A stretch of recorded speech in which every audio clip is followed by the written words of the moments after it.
Hindi inasahan ni Roel na maging ganito ang lahat matapos siyang magtrabaho sa ibang bansa para sa pangarap nilang magkasintahan.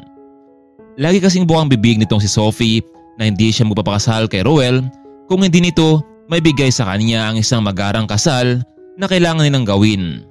Matagal nang naligaw noon ang binata kay Sophie, high school pa lamang sila noon. Si Sophie na ang tanging bukang bibig ng kanyang puso. Mahal na mahal niya ang dalaga, kaya't marami ng pagkakataon na tutol dito ang mga magulang ni Roel dahil para sa kanila ay niloloko lamang siya ng babae. Ngunit kapag ang puso na talaga ang tumibok, ahamakin ang lahat, masunod lamang ito. Roel, bakit hindi na lamang si Catherine ang ligawan mo? Alam naman natin na gusto ka niya. Natitiyak kaming hindi ka niya lolokohin. Nay, tay, oo. Magkabata kaming dalawa pero wala akong naramdaman sa kanya. Kaibigan lamang turing ko sa kanya. Si Sophie ang mahal ko, kaya siya ang papakasalan ko.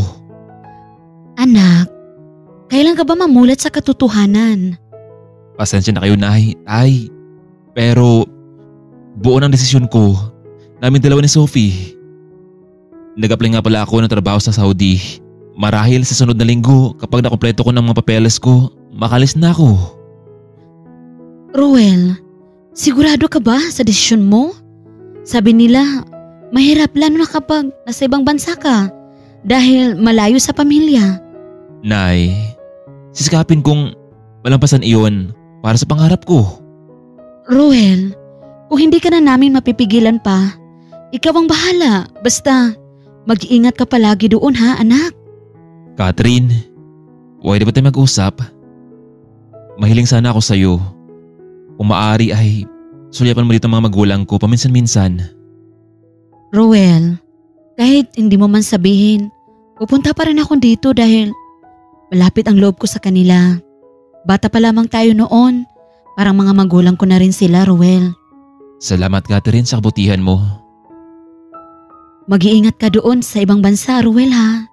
Alam kong ang lahat ng ito ay hindi mo kagustuhan.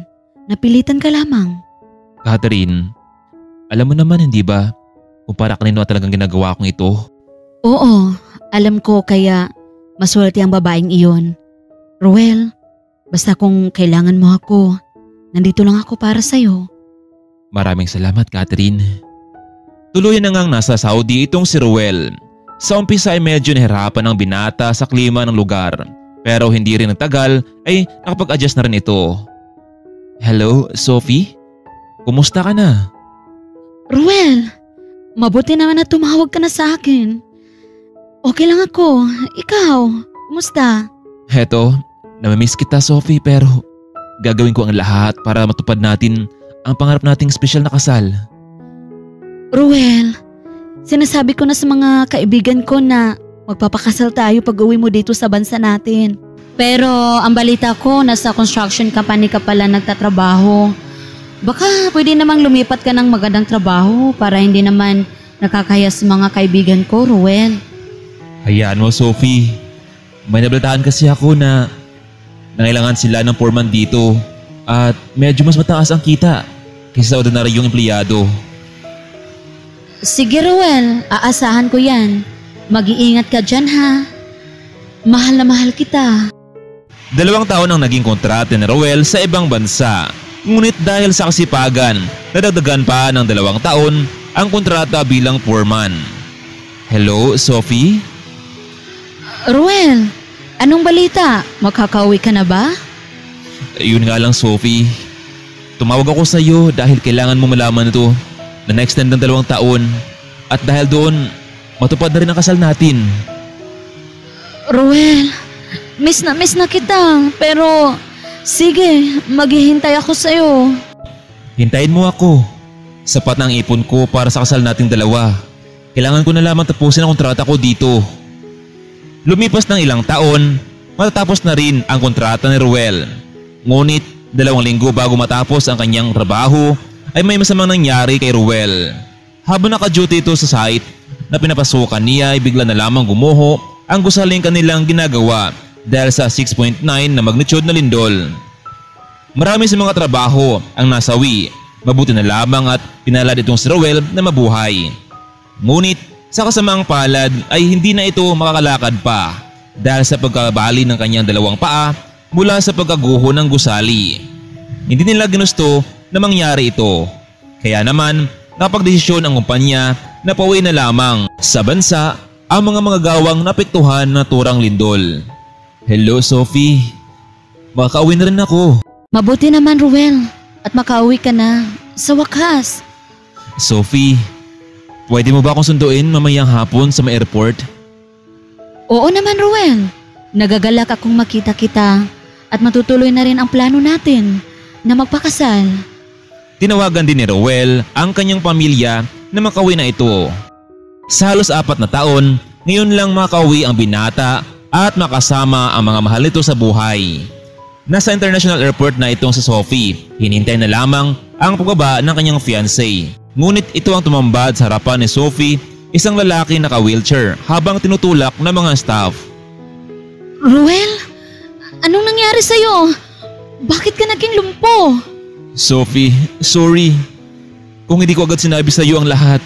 Nakasama ako sa naipit sa pagguho ng gusali. Pero mabuti na lamang at ligtas pa ako.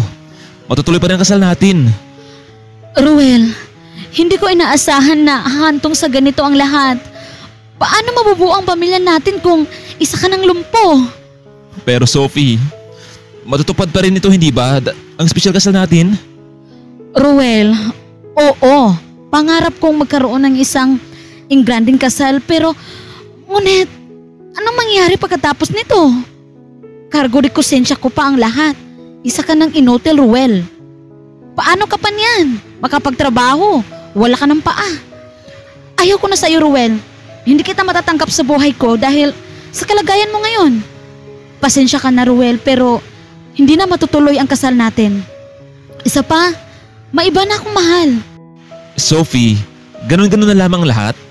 Kaya nga ako ng ibang bansa para sa ating dalawa.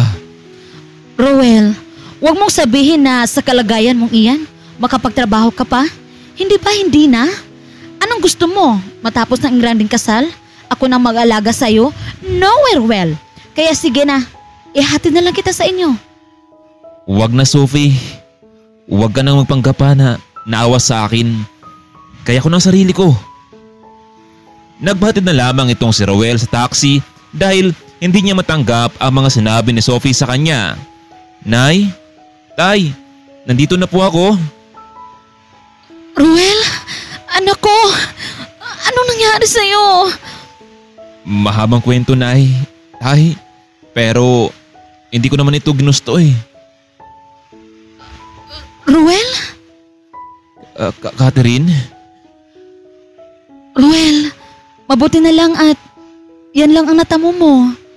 Oo, Catherine. Pero ang sabi ng doktor, kailanman ay hindi na ako makakalakad pa. Anak, nagkita ba kayo ng fiancé mo? Oo, Nay. Pero umatras siya. Matapos siya akong nakita, hindi niya ako tanggap dahil sa pagiging pabigat ko daw sa kanya. Sabi ko naman sa iyo anak eh. Wala kang mapapala sa babaeng iyan. Mabuti at alam mo na ang kanyang tunay na ugali bago kayo ikasal. Tingnan mo itong si Catherine. Laging narito sa tabi mo. Kasi totoo ang kanyang pagmamahal sa iyo anak. Oo Ruel, kahit hindi ka pa makakalakad, mahal kita. Kasi yun ang totoong nararamdaman ko. Hayaan mo, kung ayos lang sa'yo, aalagaan kita Ruel. Simula na nakauwi itong si Ruel sa bansa ay hindi na muling nagparamdam pa sa kanya itong si Sophie.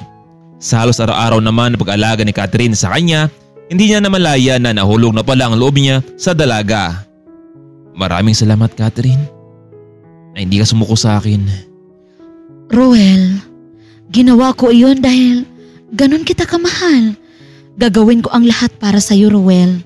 Alam mo, Catherine, sa loob ng maraming taon ay nabulog ako sa pag-ibig.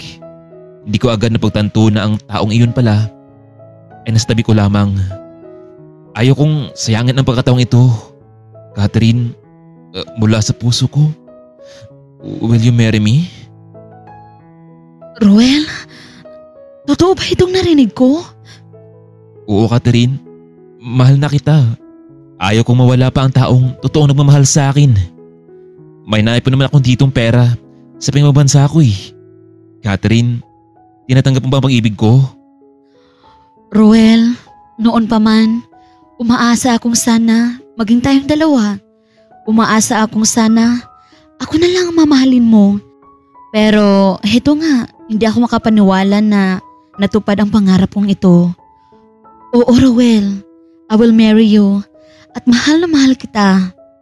Pinagtapat ni Rowell sa kanyang mga magulang ang lahat at hindi naman sila tutol dito dahil noon pa man ay talagang gusto nilang si Catherine ang katuwang ng kanyang anak. Naganap na nga ang inangranding kasal ni Rowell at Catherine.